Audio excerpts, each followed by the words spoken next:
एक बार बचपन में हम 4-5 दोस्त मिलके नदी में नहाने गए। जब हम नदी में नहाने गए तब हमने देखा कि नदी किनारे एक साधु नहा के एक पेड़ के नीचे ध्यान कर रहा है। जब हमने उस साधु को देखा तो हमें लगा इससे पहले तो हमने उसे कभी देखा नहीं और उस तरह के लोग हमने अपने गांव में पहले कभी नहीं देखे।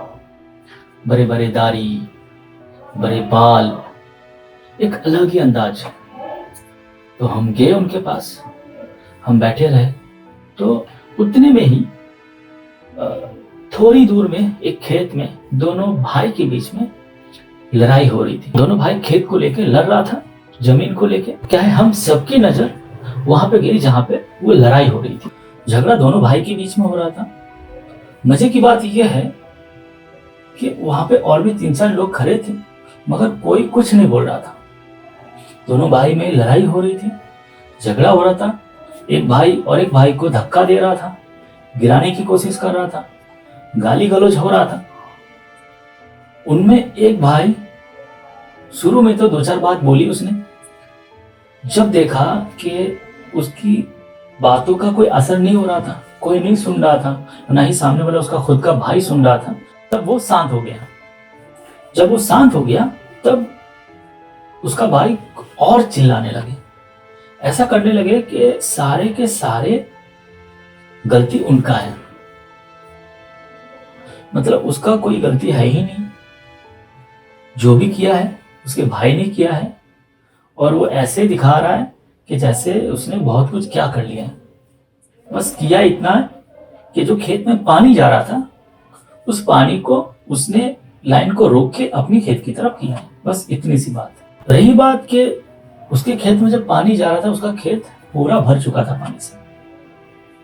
जितनी जरूरत उनकी खेत में था पानी की वो पूरा हो चुका था। तब जाके उसने अपनी खेत की तरफ घुमाया पानी को।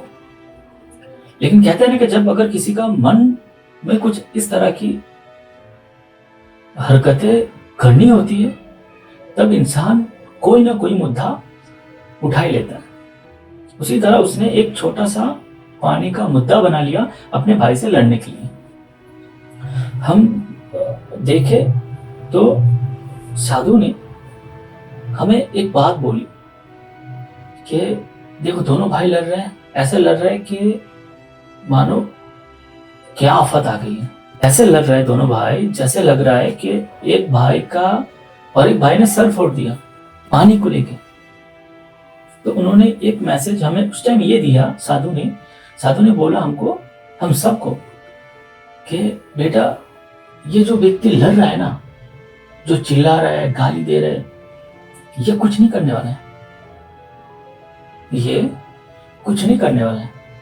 ये इतना ही करेगा, ये गाली दे सकते हैं, थोड़ा बहुत धक्का मुक्की कर सकते हैं, इससे ज्यादा ये कुछ नहीं कर सकते हैं, ये करेगा नहीं। लेकिन जो व्यक्ति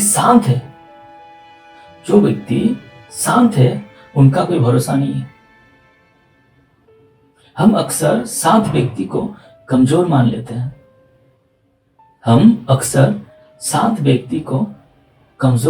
लेते हैं।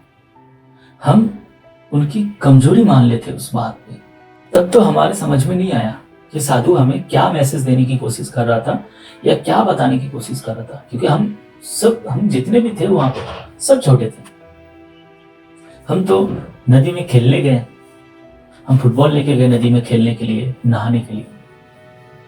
लेकिन उस दिन वो बात हमारा समझ में नहीं आया, समझ में तब आया कुछ साल बाद।